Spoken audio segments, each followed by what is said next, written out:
Good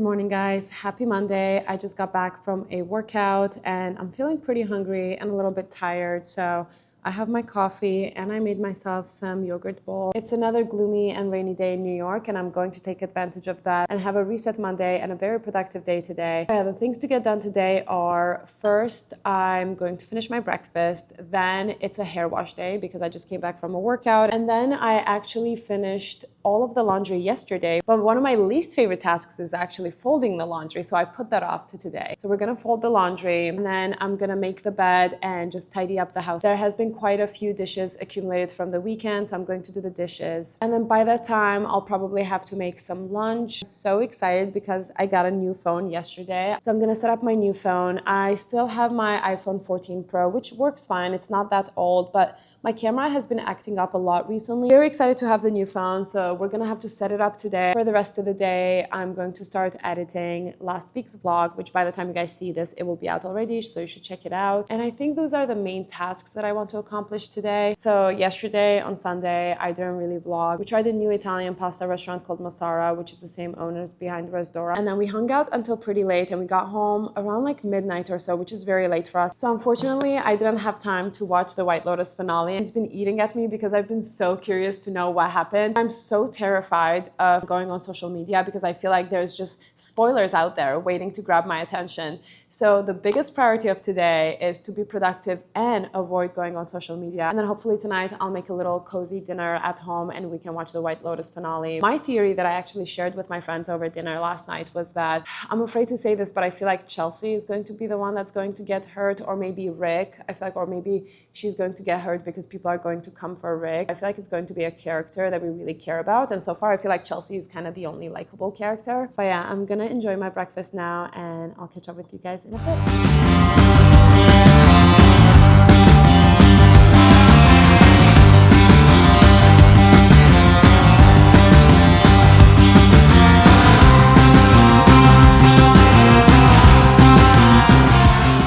We're taking a quick lunch break. I'm trying to make something very quick and very easy, but still kind of packed with protein. So I'm boiling this red lentil pasta right now, which says that it has 26 grams of protein per serving, which I feel like that's a lot. So I'm gonna make a quick pasta dish for myself. I have some mushrooms that I chopped up, and then I have this beautiful spinach as well. And if you know me, you know that I'm obsessed with tinned fish. I think it's so good for you. So I'm gonna use the Fish Wife, which is one of my favorite tinned fish brands. I'm gonna use their albacore tuna and spicy olive oil. Okay, this is gonna come together very quickly. I'm just gonna add some olive oil to a pan and saute the mushrooms and the spinach very quickly while the pasta boils. Let me know if you guys are enjoying the cooking content. I know that most of the things that I share on the vlogs are not necessarily very impressive or very elaborate meals, but I feel like this is just more realistic. This is how my life has been recently. Always gonna try to include cooking content and recipes for you guys as much as possible. And let me know if you guys are enjoying all the cooking content and what else you wanna see. I wanna obviously make sure that I share things that are useful for you and things that you want to see. If you guys didn't know, if you're vegetarian or vegan,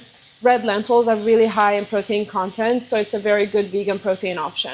I'm just gonna open up the tinned fish because I wanna add the olive oil that's in here into the mushrooms and the sauce. I don't think we have any splatter on the t-shirt so far. Just going to add some more seasonings. The texture of the pasta is very different. It's definitely on the chewier side because obviously it's lentils. But for a high protein pasta, it actually does taste really good. I'm gonna bring this back to a little simmer because I wanna add some butter just to add a little bit of creaminess to it since we're not doing any sort of sauce. Anyone who thinks that butter is not healthy, anything in moderation is healthy, especially in meals where you're lacking the fat from other things, like if it's not a fatty meat and stuff. A little bit of butter goes a long way and it's not bad for you. Everything truly in moderation is fine. I still need to finish folding the laundry, and then I think I'm gonna tackle the dishes because they have accumulated quite a bit. I like to keep my kitchen as clean as possible. I know the tuna is technically in a spicy olive oil, but honestly it wasn't that spicy, so I'm gonna add some more chili flakes. And then I'm gonna add some of these mixed Japanese, technically rice seasonings, but I also really like it in pasta. It's basically just like a lot of flakes and seasonings as well as seaweed. Here we go. Truly nothing impressive, but a free meal and something healthy and easy.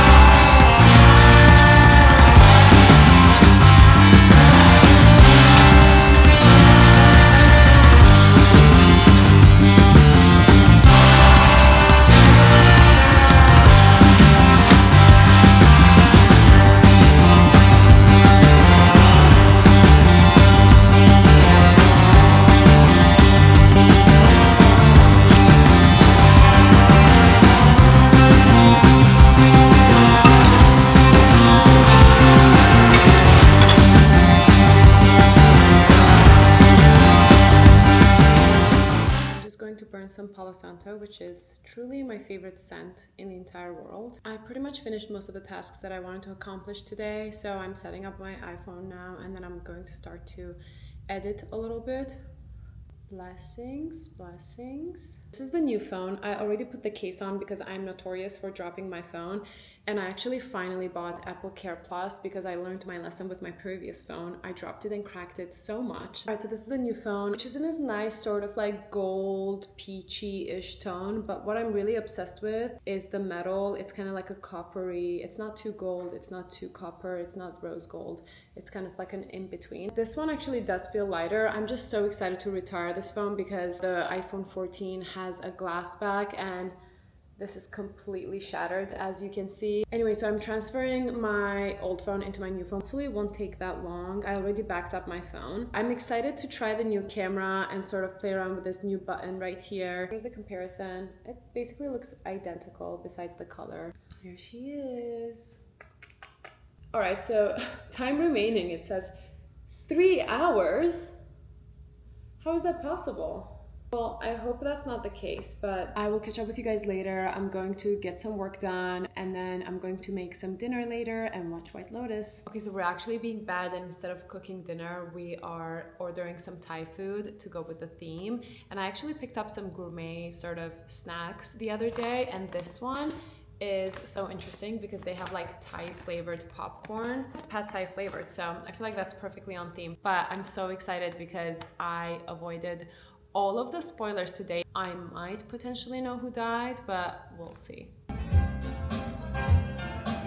Amazing season finale. Spoilers ahead, so if you guys haven't seen it, skip the next part. But my theories came true. I thought that they would come for Rick and that Chelsea would get hurt as collateral damage, and that happened. Obviously, he also died. I also don't know if I shared it on camera, but last night at dinner, I told my friends that I had 2 theories. One was about Chelsea, and the second one was that maybe Lachlan would accidentally drink the poison fruit smoothie or something like that. And that came true too, obviously. He survived. Loved it. Love Mike White. Love or hate him. He's just so good at what he does.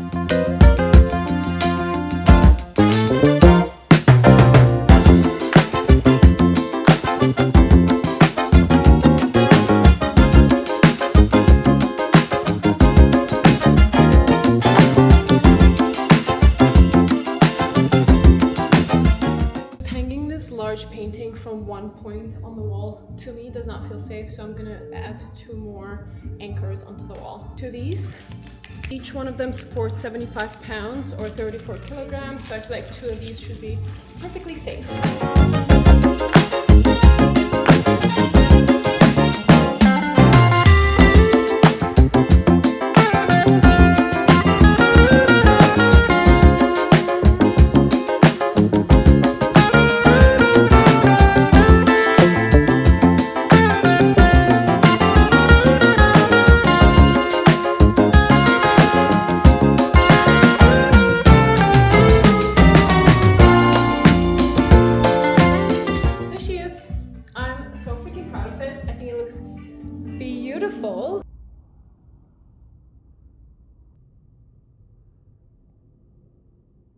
Just stepped out to get some lunch. I got my favorite, Joy and the Juice. I had to go to the hardware store nearby because I needed more hooks to mount the next frame with. I replaced this print that we had on top of the couch with our new painting. And honestly, I don't recommend hanging such a heavy and important piece of art by yourself. It is quite heavy. I don't know, maybe it's the fact that I grew up in the Balkans. I have the mentality of wanting to be as handy as possible and teaching myself new skill sets. I just feel like there's such a value of being able to fix things around the house and do house improvement projects. But yeah, I think it's just my Balkan roots that have taught me how to try and be self-sufficient as much as possible, and it's something that I'm actually really proud of. This beautiful print is from a local New York City artist and we love it, and I really still want to have it in the living room, so I'm thinking it should go on top of this Togo chair. Let me show you guys what I'm aiming for. Basically right there. I feel like there's two ways that I could go about it. I could either align them in the center, which I think is going to be more tricky since they're both wired in the back, or I could align them at the bottom. How I went about making sure that I have a mark of where the frame should end is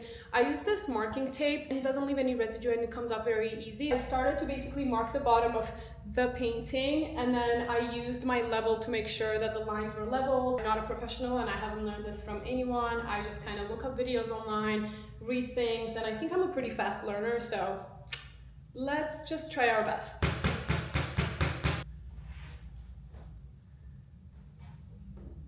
So I think maybe I overshot the measurements a little bit and it didn't end exactly where the tape ends for the painting. But I feel like that doesn't look bad, especially because the chair is lower than the couch. I feel like I like this distance. I think that's pretty good. I like it. If you guys thought that we were done with home improvement projects, you're mistaken. I have just one more task left. I used to have this frame hanging right here. This is a baguette lamp that is an actual bread. Like the artist that makes these, she bakes them herself and then she covers them in this resin so that they don't grow mold and don't go bad, and then she also wires it, and look what it looks like.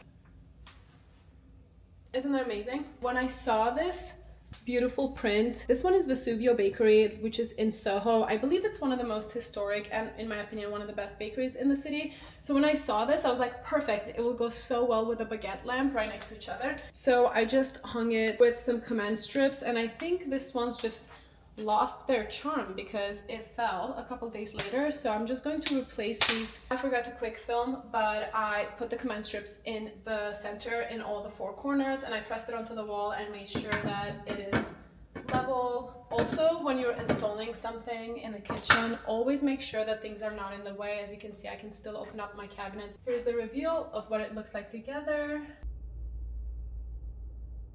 Hello, I am back. I am craving a mid-afternoon pick-me-up and I really want some matcha. So I'm gonna show you guys how I make my matcha and how I zhuzh things up when I want to make like a fun matcha latte situation. Now last summer I got myself some English lavender at the farmer's market, and then I made my simple syrup and infused it in lavender for the first time ever, and I was absolutely obsessed with it and I kept adding it to my matcha lattes. So I kind of want to make that again. This smells amazing, and I just realized that I'm actually matching it with my top today, which was totally not intentional. Anyway, so we're gonna use this to make a fun syrup with, and simple syrup is basically just sugar and water, or some sort of sweetener and water. You can use white sugar, you can use coconut sugar, brown sugar, you can use honey, you can use agave, but today I actually want to make some honey simple syrup. I'm gonna show you guys just how easy it is to make a syrup at home, and I feel like this is way healthier than those store-bought syrups that you can get, which I feel like they usually have some additives. But for this, it's going to be very simple. I have about half a cup of water, and then I'm going to add about the same amount of honey as well. I'm just gonna bring the honey and water mixture to a simmer, and I haven't added the lavender yet. I'll explain why later, but I'm gonna watch that and make sure that it doesn't boil. That is it. It probably took 2-3 minutes. It has sort of simmered. Let me bring you guys here so you can see it. Here's our honey and water syrup, perfectly incorporated. Now you can add as much lavender as you want. I'm going to add about like 3 tablespoons or so, which I know sounds excessive, but last time I did 2 and it wasn't enough, so then I just added more. Florals are very delicate and they smell really good, but I feel like at high heat they can kind of impart some bitter flavors and lose their essence. So that's why I'm just adding it into the warm syrup mixture now, and then I'm going to let this steep just like tea. I'm gonna let this steep for about 25 minutes until 3:30, and then we're going to strain it together and make a delicious matcha. Perfect. Now this is totally optional, but I do have some squeezy bottles, and this one is just so much easier to pour into your drink. So I'm going to transfer the syrup into here. Focus, focus, focus. And there we have it, lavender honey simple syrup. Now let's make some matcha, which is why we made this. All you really need to make some good matcha are a few equipment and some products. You can use any type of bowl. I have this one that I got from Japan that has a little spout, which is very convenient for pouring. The most important thing you really need is some ceremonial grade high quality matcha. I have this container that I also got in Japan, which has double lid, which is amazing for keeping things fresh, whether it's matcha, coffee, spices. This is what your ceremonial matcha should look like. Look at the beautiful vibrant green color. We have our lavender honey syrup, which we made together, and then you just need one of these bamboo whisks. And then you need some hot water. I don't get it to a boiling temperature. I actually get it to 180 degrees Fahrenheit. I also have a sieve. This just kind of helps me break down some of the clumps in the matcha and cut down on whisking time. I don't measure. I just use one of my bamboo spoons and I get about probably a teaspoon worth of matcha. Get the clumps out. All right, now I'm going to add a little bit of water just so I can make a nice paste with it. This is what it's gonna look like. It looks like a very thick paste. Now I'm gonna add more water. Okay, now the vigorous whisking starts. The way that I was taught in Kyoto is that you should be whisking front to back. But sometimes I also go in a circular motion because I want to make sure that I get all the matcha from the sides of the bowl as well. Here is the finished product. Do you see that fine microfoam? That's what you want. Okay, now the fun part of putting the drink together. I usually just make a matcha latte. I had a specialty drink at Matcha Full recently, which used coconut water, and I really enjoyed that. So I'm gonna add some coconut water and ice into a cup. I also have this nut pod creamer, which this one is coconut and almond creamer with pistachio flavor, all the things that I love, and I feel like the coconut in here is going to tie nicely with the coconut water. Start with some ice, add some of this in here. Whoa, I love the color. All right, let's add our syrup next. I'm just gonna eyeball a little bit of it, not too much. Let's do the matcha first. All right, let's add some creamer on top. Whoa, this is so creamy. Doesn't this look gorgeous? The matcha did sink to the bottom a little bit. Maybe I should have done the creamer first, but I still love it. Let's mix it and taste test together. First sip, best sip.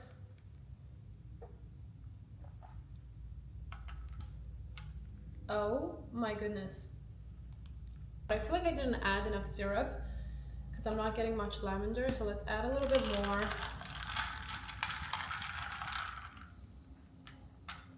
That is absolutely perfect and exactly what I needed for an afternoon pick-me-up. I'm gonna go enjoy this and finish up some work.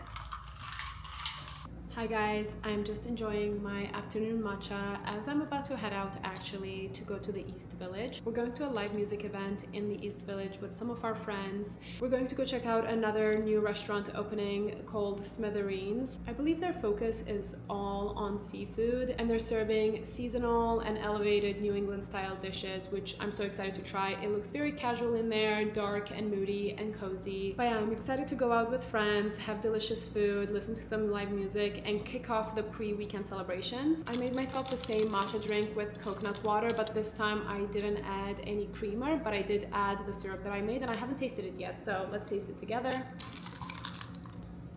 That is delicious. I don't know why, but I'm really loving the matcha and coconut water combination. I feel like it's a good change from your usual matcha lattes. But yeah, I'm gonna go enjoy my matcha, read my book, which I'm so behind on, and then I'll see you guys at Smithereens in the East Village.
sip of matcha is truly always the best. Good morning, guys. Happy Friday. Sorry for my voice, but I'm severely hungover this morning. And trust me, I'm not promoting drinking. Just the reality of it is every once in a while we go out with friends and we have a lovely time, but maybe have a few too many drinks, and that was the case last night. The event was very fun. It was a lot of Swedish artists that were performing at Nublu. I'm just having some matcha right now, and let me know if this is the case for you guys, but whenever I'm hungover, I feel like I just cannot drink coffee. Like, I cannot stand the taste of coffee. And I actually switched over to matcha today, and I'm really loving it. We're going to Sushi Nakazawa, but I really need to rush and dry my hair because it's 11 o'clock and our reservation is at 11:45. And later tonight, we're going to the opera. I haven't really talked about my passion for performance arts and specifically the opera on the vlogs yet, but I'll catch you guys up later. Anyways, I'm going to magically somehow get ready in 30 minutes. Okay, that was the quickest I've ever blow dried my hair. I didn't really have time to do the air wrap curls. It is also raining outside, so honestly there is no point of me doing my hair. I usually like to dress up for Omakase, but since it's lunch, I'm keeping it casual. I'm just wearing something very simple. I'm also not wearing makeup because I want to properly get ready tonight, and I kind of don't want to get ready twice, if I'm being honest. We're gonna go have some delicious sushi now, and I'll catch up with you guys about the opera later.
You guys up on what we're doing tonight. We're going to the Met Opera tonight. We're going to see Le Nozze di Figaro, which is by Mozart.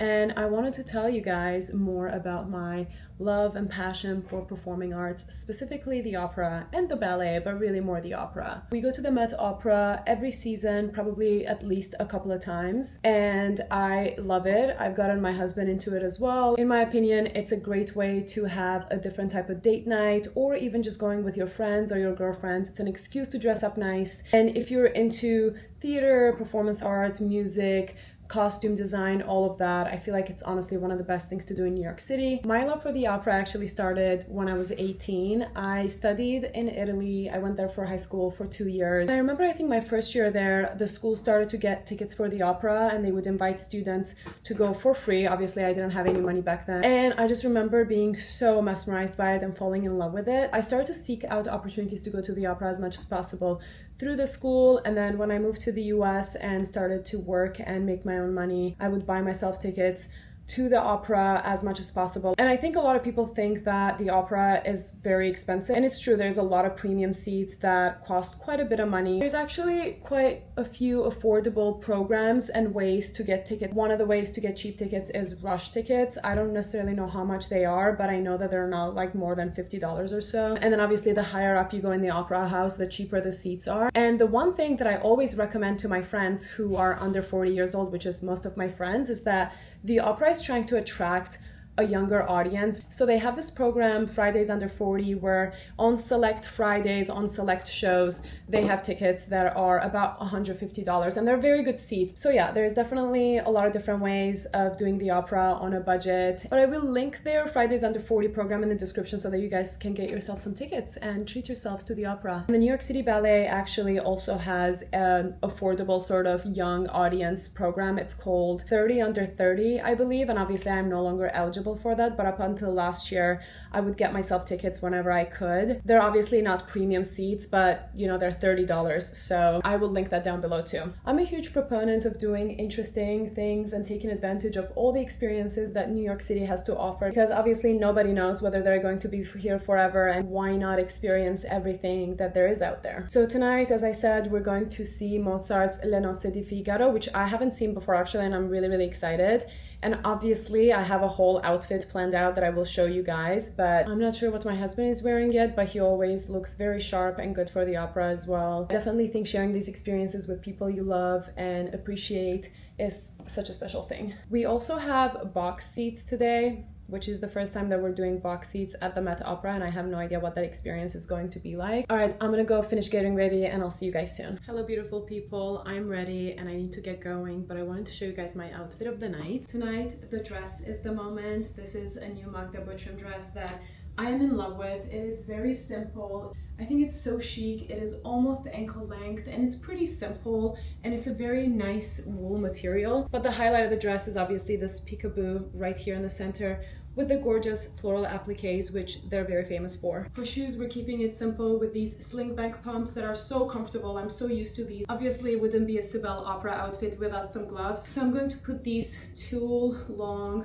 opera gloves on. Now, the one thing I need help with is deciding whether I want to put this headband on that also has like a fascinator in the front. So this is what it looks like. What do we think? Do we think this is too much drama? Even though that sounds ridiculous, because I feel like there's never enough drama for an opera. I'm gonna bring my Loro Piana bag. It matches the outfit perfectly. Guys, I'm so excited to have my new iPhone 16 because I feel like this is the only reason why I bought it, but it has this new camera button on that when you press, it will turn on the camera. I saw this feature, I got so excited because I was thinking about how it's going to be so much easier to use my phone when I have gloves on to take pictures. So tonight we're gonna put that feature to test and see how it's going to work. Let me know what you guys think about the headband. I'm not really sure if I want to wear it or not. I think it adds a nice touch, but I'm not sure if it's too much.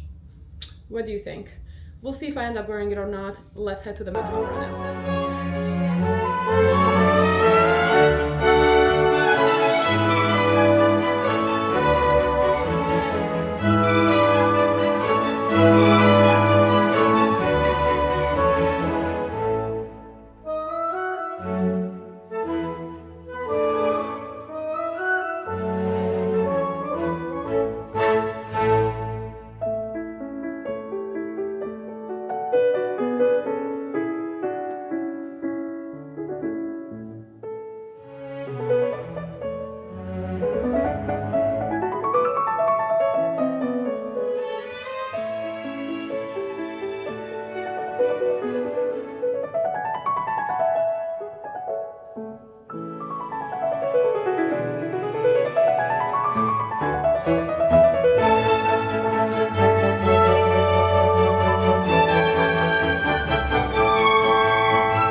The reality of any fancy event is that the night ends with some pizza.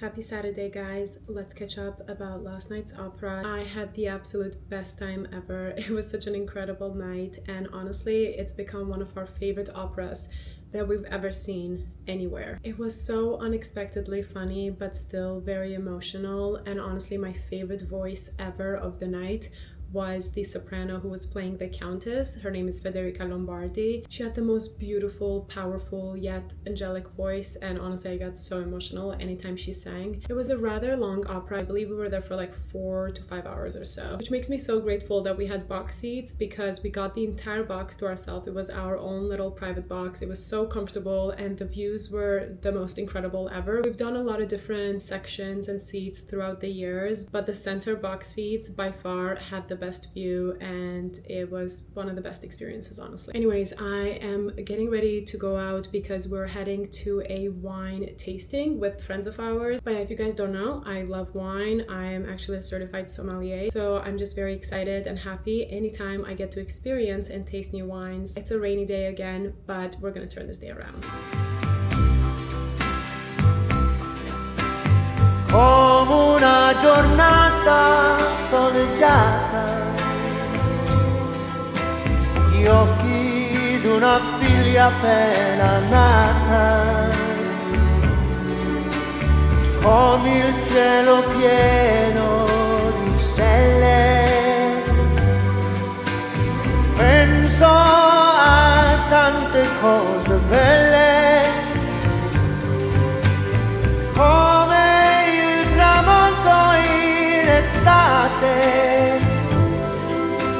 le ore più felici passate, quando sei bambino a Natale.